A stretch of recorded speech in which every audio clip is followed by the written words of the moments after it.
We have a LG refrigerator. Compressor is not working. We now have power to it. Must have had a power surge or something because we had no power. We replaced the board. Now we got power, but the compressor is still not working, so we're going to change the compressor and the filter dryer. First thing we're going to do is evacuate all the refrigerant out by putting a piercing here and on the high side on the filter dryer. Okay, so we have the piercing piece on the low side, the suction side, the process tube. So pretty much you just get it to fit, you tighten these down, and then you screw this down until it pierces pretty much all the way until you can't twist it anymore, and then you back it off, and you'll notice on your gauge it'll start coming up saying and showing you that, hey, there you go, you have pressure going into it. On the high side, they make these vice grips with a piercer in it, and then you just hook your hose and you clamp it down. You'll see that you have pressure on the high side. So now that we have that all set up, we just open it up, our gauges, and we are going to start our machine. It's going to suck it all out, put it into our recovery tank.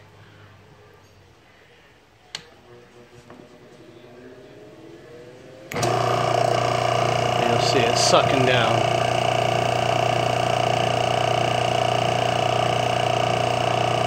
And once it takes everything out, it'll auto shut it off.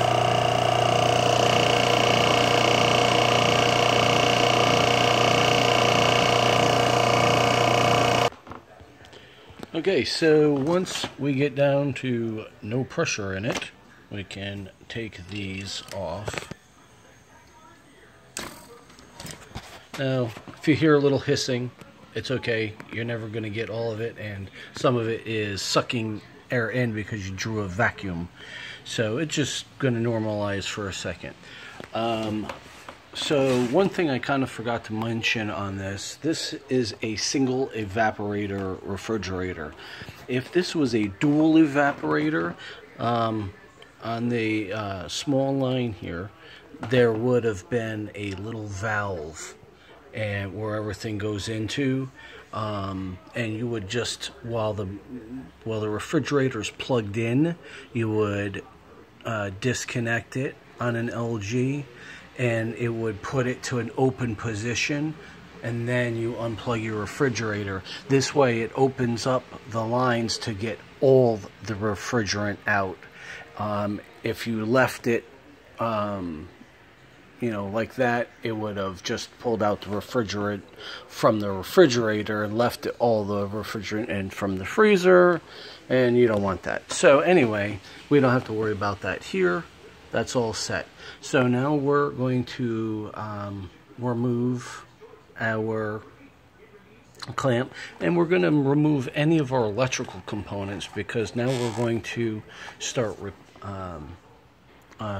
unwelding our connections out, and we're going to start with taking the feet off.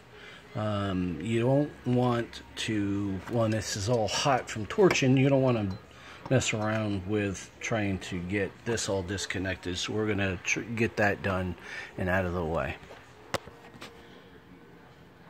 Okay, so I got the piercing valve off of there. We got our feet off, and I went ahead and cut the capillary tube. There's special cutters for that. Some guys file it and then bend it, but there's cutters that are dual side like this, and it makes sure, because look how tiny that hole is. I don't think you can see it, but you want to make sure you don't pinch that hole off, or else refrigerant won't come back through.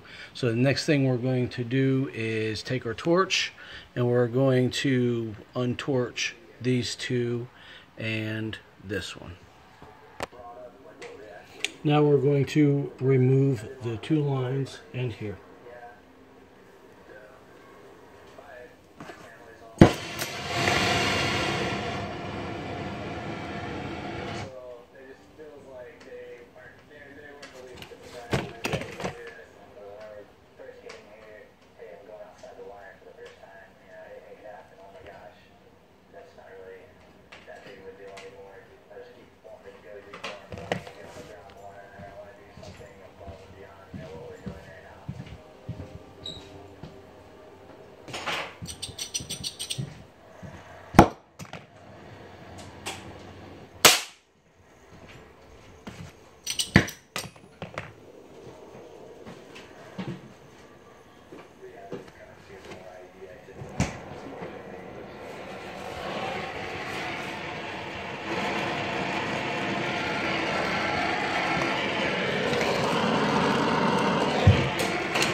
Okay, now the compressor is completely free of any refrigerant lines. One thing I want to tell you is this line is an aluminum line, so they will melt very quickly. So put all your heat on the copper side of that filter dryer and then pull it out, and then it'll slide out. If not, you'll burn this. And you're going to be hating life, because you can, you know, some of these are very short, and if that was like this short and you had to cut it back, you're not going to re-weld it, and your refrigerator's junk. This is also a steel line, this one here, and it's pretty soft as well, so go by the copper. Alright, so now that this is disconnected, we're going to remove the compressor.